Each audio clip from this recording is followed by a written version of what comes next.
মেয়ের স্কুল যেহেতু অনেক সকালে, তো সকালবেলা আমরা বের হয়ে গেলাম। এই তো আয়রাকেও আজকে স্কুলে নিয়ে যাব, কারণ আরিশার আব্বুর অফিস এখন সকাল 8টা থেকে, তো আয়রাকে তো রেখে যাওয়ার মতো অবস্থা নেই। এই তো নিয়ে যেতেই হবে। তো আয়রাকে ঘুম থেকে উঠিয়ে নিয়ে গিয়েছি, নাস্তাও করাইনি। অবশ্য নাস্তা নিয়ে গিয়েছি হয়তো দুজনকে খাইয়ে দিব, তবে আমি জানি আয়রা খাবে না। তো ঈদে যত আরাম করে, মানে ওজন বেড়ে গিয়েছিল, এখন তো এই 5তলায় ওঠানামা করতে করতে এমনিতেই অবস্থা টাইট হয়ে যাবে। তো যাই হোক, বাসায় আসার পরে তাড়াহুড়ো করে বাচ্চাদেরকে নিয়ে নাস্তা করে নিয়েছি। তারপর কিছু থালা বাসন ছিল, সেগুলো ধুয়ে নিলাম। রান্না বসাতে হবে, তার আগে একটু ঘর দোয়ার একটু পরিষ্কার করতে হবে, কারণ ঈদে যেহেতু আমরা বাসায় থাকি না তেমনভাবে, মানে রুমগুলো পরিষ্কার করা হয়নি। তো আজকে সব রুম ঝেড়ে পরিষ্কার করলাম।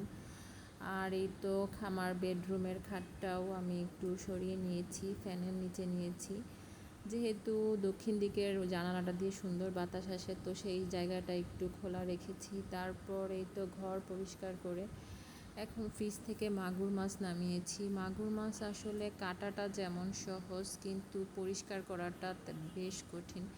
এই তো আমি তারের মাজুনি দিয়ে অনেকক্ষণ ঘষাঘষি করলাম, তারপরেও মাগুর মাছ সাদা করা গেল না। আসলে মাগুর মাছ কিন্তু যতভাবেই পরিষ্কার করা হোক না কেন, মাগুর মাছ কিন্তু কালোই থাকে, আর রান্না করার পরে তো আরও কালো হয়ে যায়। তবে মাগুর মাছ খেতে আমার খুব ভালো লাগে, বিশেষ করে মাগুর মাছের ঝোল আমাদের জন্য তো খুব উপকারী। মানুষের শরীরে রক্ত বাড়ে, যাদের হিমোগ্লোবিন কম তারা আসলে মাগুর মাছের ঝোলটা, মাগুর মাছ না শিং মাছের ঝোল খেলে একদম রক্ত বাড়ে। তো এখানে কাপড় চোপড় ধুয়ে পরিষ্কার করে দিলাম, মানে যত কাপড় জমা ছিল আস্তে আস্তে সব ধুয়ে দিচ্ছি। তারপর এই তো এখানে রান্নাঘরে রাতের বেলা আসলাম একটু সেমাই করতে সন্ধ্যাবেলায়। তো লাচ্চা সেমাইটা আরিশা খুব পছন্দ করে, তবে আয়রাকে একদম খাওয়ানো যায় না।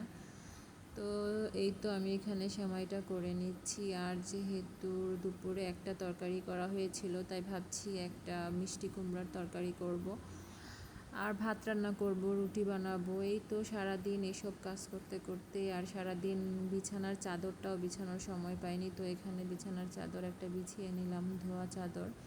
আমার আবার 2 দিন পরে পরে চাদর চেঞ্জ করতে খুব ভালো লাগে, মানে চাদর বিছানাটা খুব ক্লিন থাকলে আমার খুব ভালো লাগে। তো এই তো এখানে তরকারিটাও হয়ে